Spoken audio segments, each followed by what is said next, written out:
আসসালামু আলাইকুম। Investing with কবির চ্যানেলে আপনাকে স্বাগতম। আজকে আমার বেসিক্স অফ ফান্ডামেন্টাল অ্যানালাইসিস সিরিজের পঞ্চম ভিডিও নিয়ে আপনাদের সামনে হাজির হয়েছে। আজকেও আমরা 10-12 মিনিট একটা লার্নিং প্রসেসে থাকবো। আমরা আজকে নতুন একটা জিনিস শিখবো, সেটা হচ্ছে যে একটা দুষ্টু ম্যানেজমেন্টকে কিভাবে চিনবেন। অথবা অনেকের মধ্যে প্রশ্ন থাকে যে একটা ভালো কোম্পানি তো বুঝলাম তার বিজনেস পারফরমেন্স দেখে বোঝা যায়, কিন্তু একটা ভালো ম্যানেজমেন্ট কিভাবে আমরা চিনবো, এই বিষয়টা আজকের ভিডিওতে আপনি খুব ভালোভাবেই বুঝতে পারবেন বলে আমি মনে করি। এবং যারা নতুন বা পুরাতন সবারই এই ভিডিওটা যথেষ্ট পরিমাণ কাজে দিবে বলে আমি মনে করি। সো আমার এই লার্নিং ভিডিওগুলোতে বা বেসিক্স অফ ফান্ডামেন্টাল অ্যানালাইসিস বা ফান্ডামেন্টাল অ্যানালাইসিস টাইপের ভিডিওতে যদিও ভিউ কম হয়, তারপরও আপনাদের প্রচুর পরিমাণে কমেন্ট, পজিটিভ কমেন্টের কারণে আমি আসলে এই ভিডিওগুলো কন্টিনিউ করে যাব বলে আমি মনে করছি। সো আজকে আমরা দুষ্টু ম্যানেজমেন্ট কিভাবে চিনা যায় সেটা নিয়ে আলোচনা করব, প্লাস একটা ভালো ম্যানেজমেন্টের কি কি বৈশিষ্ট্য থাকা দরকার ওটাও আমরা আলোচনা করব। তার মানে খারাপ ম্যানেজমেন্ট কারা এবং ভালো ম্যানেজমেন্ট চেনার জন্য কি কি দেখতে হয়, এই সমস্ত বিষয়ে আলোচনা করব। এবং আমি শিওর আজকের ভিডিওটি দেখার পরে আপনি সহজেই বাংলাদেশে 387টা যে স্টক লিস্টেড আছে, এদের মধ্যে কোন কোম্পানির ম্যানেজমেন্ট ভালো এবং কোন কোম্পানির ম্যানেজমেন্ট খারাপ, আপনি আজকের এই ভিডিও দেখার পরে নিজে নিজেই সেটা হয়তোবা শিওর আপনি বুঝতে পারবেন। সো দর্শক, এই ভিডিওটা শুরু করব, বাট তারপরেও বলে নিচ্ছি যে মাস্টার দ্য মার্কেট নামে আমার একটা কোর্স অফারিংস আছে। এটাতে অ্যাডভান্স লেভেলের ফান্ডামেন্টাল অ্যানালাইসিস এবং টেকনিক্যাল অ্যানালাইসিসের কোর্স করানো হয়।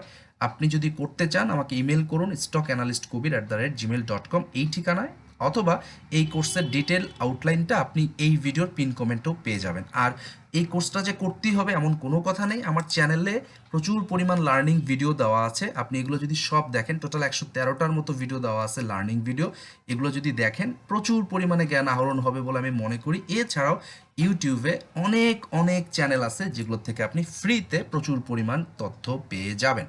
সো দর্শক, আর দেরি করব না, আজকের ভিডিওটা শুরু করব। তবে আজকে আমি বেসিক্স অফ ফান্ডামেন্টাল অ্যানালাইসিসের 5 নম্বর পার্টের ভিডিও করছি। তার মানে এর আগে আরও 4টা ভিডিও অলরেডি দিয়েছি।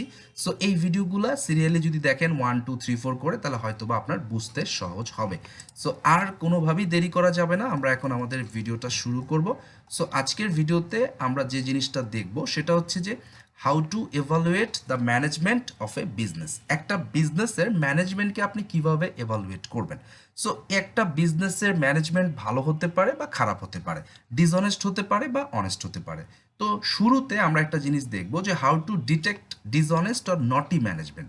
মানে যে কোম্পানির ম্যানেজমেন্টগুলো একটু নটি, দুষ্টু প্রকৃতির বা যারা আসলে অসৎ, এদেরকে চেনা যায় কিভাবে। কারণ এই দুষ্টু প্রকৃতির ম্যানেজমেন্ট বা নটি ম্যানেজমেন্টের কোম্পানি কিনে আপনি যদি লং রানে হোল্ড করেন, তাহলে 10 বছর পরে আপনি আমাকে গালাগালি করবেন অথবা ওয়ারেন বাফেটকে গালাগালি করবেন যে এদের কথা শুনে লং টার্মে এই কোম্পানি কিনে আমি অনেক বড় লস করছি। তো আসলে ব্যাপারটা হচ্ছে লং টার্মে ইনভেস্ট করে ধরে রাখলেই যে আপনি প্রফিট পাবেন, ব্যাপারটা তা না। লং টার্মের জন্য দুইটা জিনিস লাগবে, একটা হচ্ছে কোম্পানিটাকে ভালো হতে হবে আর ম্যানেজমেন্টটাকে সৎ এবং যোগ্য হতে হবে। তো আপনি যদি একটা অসৎ এবং অযোগ্য এবং দুষ্টু ম্যানেজমেন্টের কোম্পানির শেয়ার কিনে 10 বছর হোল্ড করে বলে লং টার্ম ইনভেস্টমেন্ট করে দেখছি এটা আসলে কোনো কাজের না, ভাই, তাহলে এই কথাটা আসলে খুব একটা যুক্তিযুক্ত হবে না। তো যাই হোক, শুরুতে আমরা দেখব যে একটা ডিসঅনেস্ট কোম্পানি বা নটি ম্যানেজমেন্ট আপনি কিভাবে খুঁজবেন বা ডিসঅনেস্ট ম্যানেজমেন্টকে কিভাবে টের পাবেন। তো এখানে দেখেন, a suspicious management will generally use a bull market to get into a nexus with operators and market manipulators to increase the stock price। Bangla ভাষায় যদি সহজে বলি তাহলে হচ্ছে একটা সাসপিশিয়াস ম্যানেজমেন্ট যে কিনা ডিসঅনেস্ট এবং নটি, এরা সাধারণত এই বুল মার্কেট, যখন মনে করেন গত বছরের যে বুল মার্কেট ধরেন 5200 থেকে এক টানে 7400 পর্যন্ত প্রায় 2200 পয়েন্ট বেড়ে গেল, এরকম একটা বুল রানে 1-1.5 বছরের মাথায় যে এরকম 2200 পয়েন্ট বেড়ে গেল, এটাকে আমরা বুল রান বলি। এরকম বুল রানে এই ধরনের সাসপিশিয়াস ম্যানেজমেন্টের কোম্পানিরা তারা কি করে, মার্কেটে যে স্মার্ট মানি বলেন বা ম্যানুপুলেশন যারা করে তাদেরকে বলেন, এদের সাথে যুক্ত হয়ে তাদের শেয়ার প্রাইসটাকে ইনক্রিজ করে, 3 গুণ 4 গুণ 5 গুণ 10 গুণ পর্যন্ত করে। এবং মজার ব্যাপার, কিছু জিনিস দেখেন, একটা কোম্পানি সারা জীবন জেড ক্যাটাগরি, হঠাৎ করে তার পজিটিভ ইপিএস দিয়ে 2 বছর খুব ভালো ইপিএস শো করে, তারপরে কিন্তু আবার মাইনাস ইপিএস দিয়ে 3 বছরের মাথায় জেডে চলে যায়, কিন্তু তার আগে ওর দামটাকে 9 টাকা থেকে 70 টাকা পর্যন্ত টাচ করে। সো আমি শেয়ারটার নাম বললাম না, আপনারা অনেকেই বুঝতে পারছেন। তার মানে এই কোম্পানিটা ফার্স্টে জেডে ছিল, তারপর হঠাৎ করে সেই কোম্পানিটা 9 টাকা থেকে এক টানে 70 টাকাতে চলে গেল, এবং এর মধ্যে তার পজিটিভ ইপিএস চলে আসলো, সে এক ক্যাটাগরিতে গেল। এখন সামনের 2 বছরের মধ্যে দেখবেন এ আবার কিন্তু ব্যাক টু দ্য প্যাভিলিয়ন চলে যাবে, কিন্তু মাঝখানে এই বুল রানে ভালো একটা মার্কেট কন্ডিশনে স্মার্ট মানি বা মার্কেট ম্যানিপুলেটরের সাথে এই ম্যানেজমেন্ট যোগসাজশ করে তারা কিন্তু একটা বিশাল বড় গেম করে ফেললো। এবং এইখানে যারা পজিটিভ ছিলেন তারা তো খুবই ভালো, কিন্তু যারা 60-70 টাকায় কিনে আটকে গেছেন তাদের কপালে হয়তো বা দুঃখ থাকতেও পারে। সো এই যে ডিসঅনেস্ট ম্যানেজমেন্টের যে একটা চরিত্র, এটা কিন্তু আমরা এই জায়গাটায় বুঝলাম। তো তার মানে একটা অসৎ ম্যানেজমেন্ট তারা মার্কেট ম্যানিপুলেটরদের সাথে মিশে তার শেয়ারটাকে কারসাজি করবে, কিন্তু একটা সৎ ম্যানেজমেন্ট কখনোই এই কারসাজির ধারের কাছেও যাবে না। ওকে, এখন আরেকটা অপশন আছে ডিসঅনেস্ট ম্যানেজমেন্ট খুঁজে বের করা, সেটা হচ্ছে একটা ডিসঅনেস্ট ম্যানেজমেন্ট কখনোই একটা ডেট ফ্রি কোম্পানি চালাবে না। মানে কোনো ডিসঅনেস্ট ম্যানেজমেন্ট বা নটি ম্যানেজমেন্ট লোন ছাড়া তার কোম্পানি চালাবে না, অবশ্যই সে লোনে ভরপুর হয়ে চালাবে, মানে তার নাক পর্যন্ত সে লোনে ডুবে থাকবে, মানে পা থেকে মাথা পর্যন্ত একদম নাক পর্যন্ত সে লোনে ডুবে থাকবে, কোনো রকমে মাথা উঁচু করে সে নিঃশ্বাসটা নিবে আর কি, তার মানে পুরোটা লোনের মধ্যে ডুবে থাকবে এই কোম্পানি। সো যে কোম্পানি পুরোপুরি লোনে ডুবে আছে এই কোম্পানির ম্যানেজমেন্ট যে ডিসঅনেস্ট, এটা মোটামুটি আপনাকে ধরেই নিতে হবে। ওকে, তো কিভাবে একটা ডিসঅনেস্ট বা নটি ম্যানেজমেন্ট আপনি খুঁজে পাবেন সেই ক্রাইটেরিয়াগুলো আমরা মোটামুটি বললাম। এবার তাহলে আমরা দেখব যে একটা ভালো ম্যানেজমেন্ট হতে গেলে আসলে কি কি রিকোয়ারমেন্ট দরকার। সো সিম্পল ভাষায় যদি আমি বলি, একটা ভালো ম্যানেজমেন্ট পেতে গেলে ওই ম্যানেজমেন্টের দুইটা জিনিস খুঁজতে হবে, একটা হচ্ছে এফিসিয়েন্সি আর একটা হচ্ছে অনেস্টি। তার মানে ওই ম্যানেজমেন্টকে কোম্পানিটা এফিসিয়েন্টলি চালানোর মতো যোগ্যতা থাকতে হবে, মানে ম্যানেজমেন্টের এফিসিয়েন্সি থাকতে হবে এবং তার অনেস্টি থাকতে হবে। ধরেন একজন আল্লাহওয়ালা মানুষ 5 ওয়াক্ত নামাজ পড়ে কিন্তু ব্যবসার বোঝে না, এই ধরনের অনেস্ট মানুষ দিয়ে কিন্তু ব্যবসাটা হবে না। আবার একজন খুব ভালো ব্যবসা জানে, একদম ব্যবসাতে নাম্বার ওয়ান, কিন্তু সে নাম্বার ওয়ান চোর, তাহলে কিন্তু এই কোম্পানি বছর শেষে আমাদেরকে ডিভিডেন্ড দিবে না, বা সে যে রেভিনিউ জেনারেট করবে এখান থেকে ইপিএস পর্যন্ত আসতে আসতে তার রেভিনিউয়ের অনেক অংশই কিন্তু হাওয়া হয়ে যাবে বিভিন্ন রকমের উল্টাপাল্টা ভাউচারে। সো আসলে এফিসিয়েন্সি থাকলেই শুধু হবে না, একটা গুড ম্যানেজমেন্টকে আমি যদি ডিফাইন করতে চাই, সেই ম্যানেজমেন্টের এফিসিয়েন্সি যেমন লাগবে তার অনেস্টিটাও লাগবে। ওকে, তো এখন একটা কোম্পানির এফিসিয়েন্সি বুঝবেন কিভাবে? একটা কোম্পানি যদি এফিসিয়েন্ট হতে হয় বা একটা কোম্পানির ম্যানেজমেন্টকে যদি এফিসিয়েন্সির পরীক্ষা দিতে হয়, তাহলে তার কি কি যোগ্যতা লাগবে? একটা কোম্পানি যদি ক্যাপিটাল অ্যালোকেশন পাওয়ারটা খুব ভালো দেখাইতে পারে, তাহলে আমরা ধরে নিতে পারি ওই ম্যানেজমেন্টটা এফিসিয়েন্ট। এবং সে যদি তার ক্যাপিটালগুলো যদি ভালো জায়গায় লাগাইতে পারে, আচ্ছা তার আগে একটু বলে দেয় ক্যাপিটাল জিনিসটা আসলে কি। একটা কোম্পানির মালিক পক্ষ নিজের পকেট থেকে যে টাকা দেয় এটা হচ্ছে মালিকের ক্যাপিটাল, আর ব্যাংক থেকে যে লোন করে টাকাটা আনে এটা হচ্ছে ডেট ক্যাপিটাল। এই দুইটা ক্যাপিটাল একত্রিত করে একটা কোম্পানি টোটাল ক্যাপিটাল দাঁড়ায়। এই টোটাল ক্যাপিটালটা ম্যানেজমেন্টের হাতে তুলে দেওয়া হয়। এই ক্যাপিটালটা দিয়ে ম্যানেজমেন্ট কোন কোন জায়গায় কী পরিমাণ বিনিয়োগ করবে, কত টাকার জমি কিনবে, কত টাকার মেশিন কিনবে, কিভাবে কোন জায়গায় খরচ করবে, তারা ভাড়া অফিসে থাকবে নাকি ভাড়া গাড়িতে চড়বে, নাকি আলিশান একটা বিল্ডিং আগে বানাবে, এরকম করে ক্যাপিটাল অ্যালোকেশন করে বিজনেসটা রান করাবে। সো যদি ওই ম্যানেজমেন্ট এফিসিয়েন্ট হয় তাহলে অবশ্যই তারা এই ক্যাপিটাল অ্যালোকেশনের জায়গায় তারা খুব ভালো পারফর্ম করবে। আর যদি কোনো কোম্পানির এফিসিয়েন্ট ম্যানেজমেন্ট যদি ভালো ক্যাপিটাল অ্যালোকেশন পাওয়ার দেখাইতে পারে, স্বাভাবিকভাবেই এই কোম্পানিটা তার রেভিনিউয়ের গ্রোথ খুব ভালো দেখাইতে পারবে, আরওই ভালো জেনারেট করতে পারবে এবং আরওসিটাও ভালো জেনারেট করতে পারবে। এগুলো কি জিনিস? এগুলো উপরে পার্ট 2তে বা পার্ট 3তে কিন্তু অলরেডি এই ভিডিওগুলোতে এই জিনিসগুলো আমরা আলোচনা করেছি।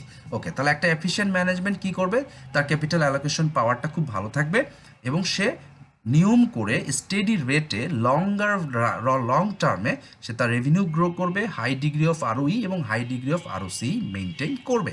এখন যদি বলেন যে তাহলে অনেস্টিটা কিভাবে প্রুফ করবে, অনেস্টিটা প্রুফ করার জন্য দুইটা জিনিস আপনাকে দেখতে হবে, যে এই কোম্পানিটার ম্যানেজমেন্ট বছর শেষে একটা handsome dividend pay out maintain করবে। এই ডিভিডেন্ড বলতে আমরা ক্যাশ ডিভিডেন্ডটাই বোঝাচ্ছি, অর্থাৎ তারা যদি 100 টাকা আর্ন করে তাহলে চেষ্টা করবে 80 টাকা 90 টাকা আমাদেরকে দিয়ে দিতে। আরেকটা জিনিস তাদের থাকবে, সেটা হচ্ছে এই কোম্পানিটা চেষ্টা করবে, এই ম্যানেজমেন্ট এই কোম্পানিটাকে ডেট ফ্রি চালাইতে, অথবা মানে লোন না নিয়ে, ব্যাংকের লোন না নিয়ে এই কোম্পানিটা গ্রো করানোর চেষ্টা করবে, ভালো করার চেষ্টা করবে, বিজনেস গ্রো করাবে এবং বছর শেষে ভালো ডিভিডেন্ড দিবে, আরও ইউ জেনারেট করবে। তার মানে বিজনেস সে রেগুলারলি গ্রো করাবে, কিন্তু এই বিজনেস গ্রো করানোর ওসিলায় তারা ব্যাংকের থেকে বস্তায় বস্তায় টাকা আনবে না, তারা নিজের আর্থিক সংস্থানে নিজের প্রফিট থেকেই নিজের টাকা দিয়েই নতুন নতুন ফ্যাক্টরি তৈরি করবে। ওকে, তবে এটা ঠিক যে কোনো কোনো ক্ষেত্রে সামান্য কিছু ব্যাংকের লোনের প্রয়োজন পড়ে। হ্যাঁ, সামান্য লোন তারা নিয়ে সেটার সঠিক জায়গায় ব্যবহার করবে, কিন্তু এই লোনের টাকা নিয়ে তারা সিঙ্গাপুর বা মালয়েশিয়া বা কানাডা বা ইংল্যান্ডে বা দুবাইতে পাচার করবে না। সো একটা ভালো ম্যানেজমেন্ট তারা অবশ্যই ডেট ছাড়া কোম্পানি চালানোর চেষ্টা করবে। তাহলে অনেস্টিটা প্রুভ হবে হচ্ছে ডিভিডেন্ড পে আউটের মাধ্যমে, এবং ডেট ফ্রি কোম্পানি কিনা এই দুইটা জিনিস চেক করলে আপনি ওই কোম্পানির ম্যানেজমেন্ট অনেস্ট কিনা এটার ব্যাপারেও একটা ভালো ধারণা পাবেন।